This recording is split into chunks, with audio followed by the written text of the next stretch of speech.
Saudara-saudara, hari ini materi pembahasan kita masih berhubungan dengan eskatologi atau doktrin akhir zaman. Dan topik kita adalah tentang kerajaan milenium. Apa yang dimaksud dengan kerajaan milenium? Kerajaan milenium atau disebut dengan kerajaan 1000 tahun adalah masa 1000 tahun di mana Tuhan Yesus Kristus mendirikan kerajaannya di muka bumi ini dan Dia memerintah di dalam kebenaran dan keadilannya. Pada saat kita berbicara tentang kerajaan milenium, maka tidak terlepas dari doktrin kedatangan Kristus yang kedua kali. Kedatangan Kristus kedua kali ini merupakan pokok yang banyak dibahas di dalam Alkitab, baik di dalam Perjanjian Lama maupun di dalam Perjanjian Baru. Dan tercatat lebih dari 300 kali doktrin kedatangan Kristus kedua kali disebutkan di dalam Alkitab. Sebagai contoh, Ayub 19 ayat 25-26, Daniel pasal 7 ayat 13-14, Sakaria pasal 14 ayat 4, dan Maleaki pasal 3 ayat 1-2. Doktrin kedatangan Kristus kedua kali seperti yang saya sampaikan merupakan doktrin yang penting bagi umat Kristiani. Mengapa? Karena yang pertama, doktrin ini merupakan pengharapan dari umat Kristiani terhadap penggenapan nubuat Kristus sebagai Raja. Dan yang kedua, doktrin ini merupakan penggenapan penantian pengharapan umat Kristiani. Rasul Yohanes menyatakan di dalam 1 Yohanes pasal 3 ayat 2-3. Saudara-saudaraku yang kekasih, sekarang kita adalah anak-anak Allah, tetapi belum nyata apa keadaan kita kelak. Akan tetapi kita tahu bahwa apabila Kristus menyatakan dirinya, kita akan menjadi sama seperti Dia, sebab kita akan melihat Dia dalam keadaannya yang sebenarnya. Setiap orang yang menaruh pengharapan itu kepadanya menyucikan diri sama seperti Dia yang adalah suci. Nah, saudara-saudara, ada 3 pandangan mengenai kaitan antara kedatangan Kristus kedua kali dan kerajaan milenium atau kerajaan 1000 tahun damai, yaitu yang pertama adalah pandangan amilenialisme. Yang kedua, pandangan postmilenialisme. Yang ketiga, pandangan premilenialisme. Kita akan membahas lebih dahulu tentang kerajaan milenium. Milenium berasal dari bahasa Latin yaitu mille yang berarti 1000 dan annus yang berarti tahun. Hal ini menunjuk pada pemerintahan Kristus selama 1000 tahun. Dan kerajaan milenium ini merupakan penggenapan dari nubuat di dalam Perjanjian Lama. Sebagai contoh, di dalam Sakaria pasal 14 ayat 9, Yesaya pasal 10 ayat 1-10, Mazmur pasal 47 ayat 3-10, dan juga ada di dalam Perjanjian Baru yaitu di dalam Wahyu pasal 20 ayat 4-6. Dan kita akan membaca dua kitab saja. Yang pertama, kita akan membaca Sakaria pasal 14 ayat 9. Maka Tuhan akan menjadi raja atas seluruh bumi. Pada waktu itu, Tuhan adalah satu-satunya dan namanya satu-satunya. Kemudian di dalam Perjanjian Baru, Wahyu 20 ayat 4-6 menyatakan, lalu aku melihat tahta-tahta dan orang-orang yang duduk di atasnya. Kepada mereka diserahkan kuasa untuk menghakimi. Aku juga melihat jiwa-jiwa mereka yang telah dipenggal kepalanya karena kesaksian tentang Yesus dan karena firman Allah, yang tidak menyembah binatang itu dan patungnya, dan yang tidak juga menerima tandanya pada dahi dan tangan mereka. Dan mereka hidup kembali dan memerintah sebagai raja bersama-sama dengan Kristus untuk masa 1000 tahun. Tetapi orang-orang mati yang lain tidak bangkit sebelum berakhir masa yang 1000 tahun itu. Inilah kebangkitan pertama. Berbahagia dan kuduslah ia yang mendapat bagian dalam kebangkitan pertama itu. Kematian yang kedua tidak berkuasa lagi atas mereka, tetapi mereka menjadi imam-imam Allah dan Kristus, dan mereka akan memerintah sebagai raja bersama-sama dengan Dia 1000 tahun lamanya.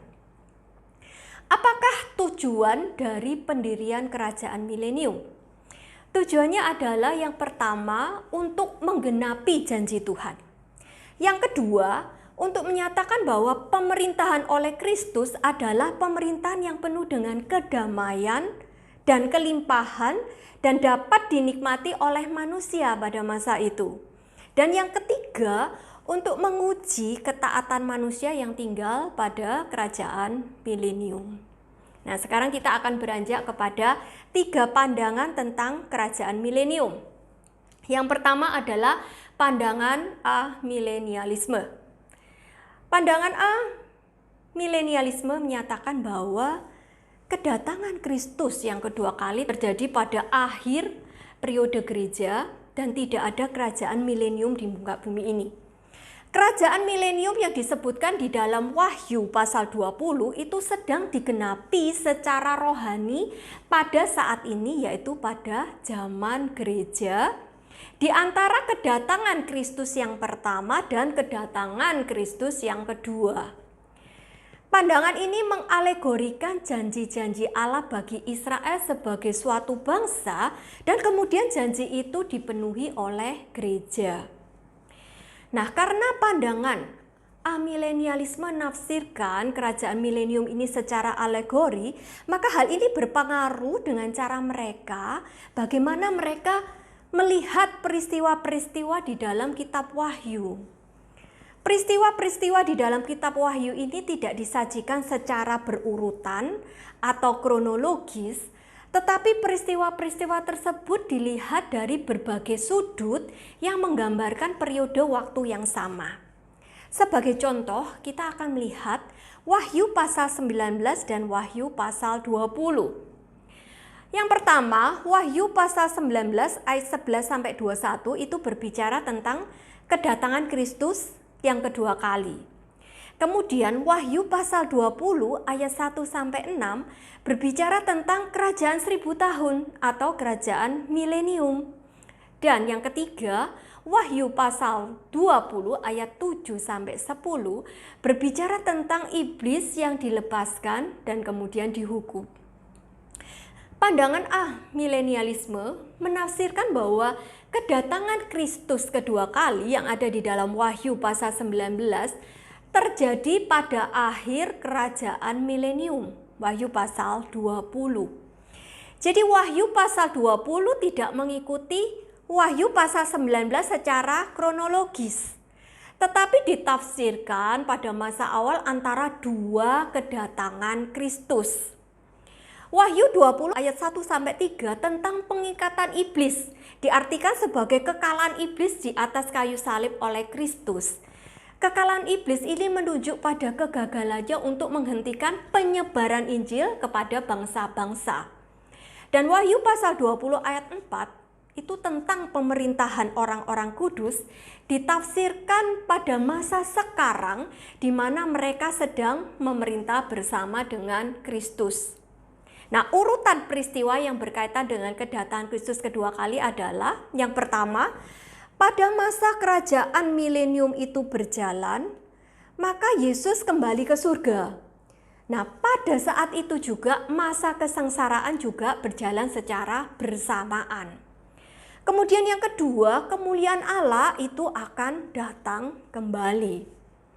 Yang ketiga, pada saat itu terjadilah kebangkitan tubuh dan penghakiman atas orang benar dan jahat.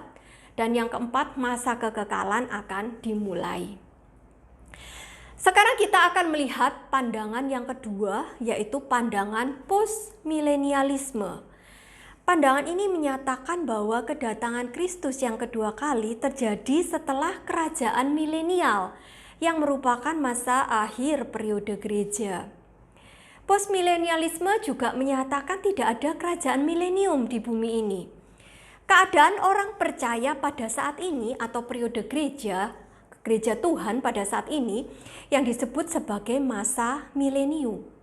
Masa milenium ini digambarkan masa yang penuh dengan kedamaian dan kemakmuran, di mana semua ini merupakan hasil perjuangan dari gereja Tuhan. Jadi gereja Tuhan ini mempersiapkan kehadiran Mesias, yaitu Tuhan Yesus Kristus. Dan kalau kita lihat pada bagan, maka grafiknya itu naik. Pandangan postmilenialisme menyatakan bahwa kerajaan milenium dalam Wahyu pasal 20 itu terjadi di antara dua kedatangan Kristus, ya, kedatangan yang pertama dan kedatangan yang kedua. Dan milenium tidak berarti 1000. Pemerintahan Yesus dari surga, kemudian Injil diberkati oleh Roh Kudus. Kerajaan Allah akan dimulai dari yang kecil, kemudian akan semakin bertumbuh dan menyebar dan memiliki pengaruh yang dominan terhadap dunia.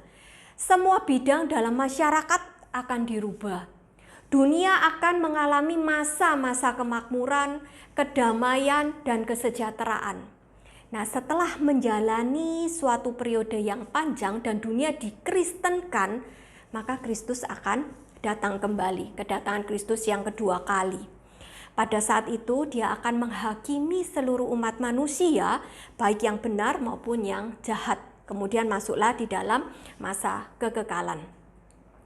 Postmilenialisme menafsirkan Wahyu pasal 20 ayat 1-6 bahwa pengikatan iblis, ya, pemerintahan orang-orang kudus sudah terjadi pada zaman ini. Sedikit berbeda dengan pandangan amilenialisme, pandangan postmilenialisme beranggapan bahwa orang percaya atau gereja Tuhan ini yang mengubah dunia bagi Kristus dengan standar kebenaran Allah. Nah, setelah mencapai masa yang ideal ini, maka Kristus akan datang kembali, ya, kedatangan Kristus yang kedua kali. Beberapa ayat Alkitab yang menjadi rujukan adalah Mazmur pasal 72, kemudian Yesaya pasal 65 ayat 17-25 yang menggambarkan keadaan di bumi ini, ya, keadaan yang damai dan juga makmur. Selain itu, amanat agung Kristus, Matius 28 ayat 19-20, dipahami sebagai cara bagi gereja untuk menyebarkan Injil Kristus dan juga sebagai alat bagi perubahan bangsa-bangsa untuk mengikut Kristus. Dan yang ketiga adalah pandangan premilenialisme dispensasi. Pandangan ini menyatakan bahwa kedatangan Kristus yang kedua kali itu terjadi sebelum kerajaan milenium, dan Kristus akan memerintah sebagai raja di muka bumi. Urutan peristiwa di dalam premilenialisme dispensasi adalah yang pertama, saat ini adalah zaman gereja. Dan setelah zaman gereja ini berakhir, maka akan terjadi rapture atau pengangkatan gereja. Pada peristiwa rapture, gereja sebagai mempelai wanita akan diangkat untuk bertemu dengan Kristus sebagai mempelai laki-laki di awan-awan. Nah, setelah gereja diangkat, maka terjadi penghakiman bagi gereja Tuhan di kursi pengadilan Kristus, yang kemudian dilanjutkan dengan pesta perkawinan anak domba. Sementara itu terjadi masa tribulasi atau masa kesengsaraan besar di bumi yang berlangsung selama 7 tahun. Kemudian di penghubung akhir tribulasi ini, maka Kristus akan datang untuk yang kedua kali. Kemudian terjadilah perang Harmagedon, dan perang ini dimenangkan oleh Kristus. Iblis akan diikat selama 1000 tahun. Kemenangan Kristus akan menjadi awal pendirian kerajaannya di muka bumi, yaitu kerajaan milenium. Kerajaan ini merupakan penggenapan nubuat Nabi di mana Kristus akan menjadi raja di bumi dan orang-orang percaya akan memerintah bersama dengan Kristus. Kerajaan ini adalah kerajaan yang penuh dengan kedamaian dan kemakmuran, dan Kristus akan memerintah dengan kebenaran dan keadilannya. Setelah masa 1000 tahun berakhir, maka iblis akan dilepaskan untuk mencobai orang-orang yang tinggal di kerajaan milenium. Dan kemudian terjadilah perang Gog-Magog, tetapi para pemberontak itu berhasil dikalahkan. Kemudian terjadilah kebangkitan dan penghakiman orang mulai dari zaman Perjanjian Lama sampai berakhirnya kerajaan milenium dan masuklah di dalam masa kekekalan. Penganut pandangan premilenialisme ini memakai sistem penafsiran yang pertama adalah literal, ya, normal. Kemudian gramatikal historis dan juga kontekstual. Wahyu pasal 19 dan 20 memiliki alur ya secara sekuensial. Kristus datang yang ada di dalam Wahyu pasal 19 ayat 11 sampai 21 itu akan mendahului pendirian kerajaan milenium. Wahyu pasal 20 ayat 1 sampai 7. Dan kerajaan milenium merupakan kerajaan yang sungguh-sungguh ada secara fisik di muka bumi ini. Jadi memang kerajaan milenium terjadi di masa depan secara fisik di muka bumi. Kerajaan ini tidak terjadi pada masa sekarang tetapi pada masa yang akan datang. Milenium juga disebut sebagai kerajaan peralihan karena berada antara zaman sekarang ya dan juga kekekalan. Dan milenium ini berlangsung selama 1000 tahun secara harfiah. Nah saudara, demikianlah beberapa pandangan yang berkaitan dengan kerajaan 1000 tahun atau juga yang disebut dengan milenium. Beberapa pandangan tersebut memang memiliki perbedaan-perbedaan dan masing-masing disertai dengan argumentasi dan bukti-bukti di dalam Alkitab. Dan perbedaan antara pandangan tersebut adalah hasil daripada hermeneutik, eksegetis dan juga teologis. Khususnya pada Wahyu pasal 19 dan 20. Perbedaan yang cukup mencolok itu dapat dilihat ya tentang pemerintahan milenium secara fisik yang ada di muka bumi ataukah secara rohani dan juga hubungan antara gereja dan Israel. Perbedaan antara amilenialisme dan premilenialisme yang mencakup kedatangan Kristus kedua kali, kebangkitan orang percaya, penghakiman, tribulasi, milenium, hubungan gereja dan Israel akan dibahas pada materi berikutnya. Banyaknya pandangan tentang milenium tersebut tentu saja tidak boleh melenyapkan semangat kita ya untuk selalu menyelidiki isu-isu tentang eskatologi, tetapi sebaliknya juga dapat menambah pengetahuan dan kekayaan pemikiran bagi orang percaya di dalam menantikan kedatangan Kristus yang kedua kali. Selamat belajar, Tuhan Yesus memberkati.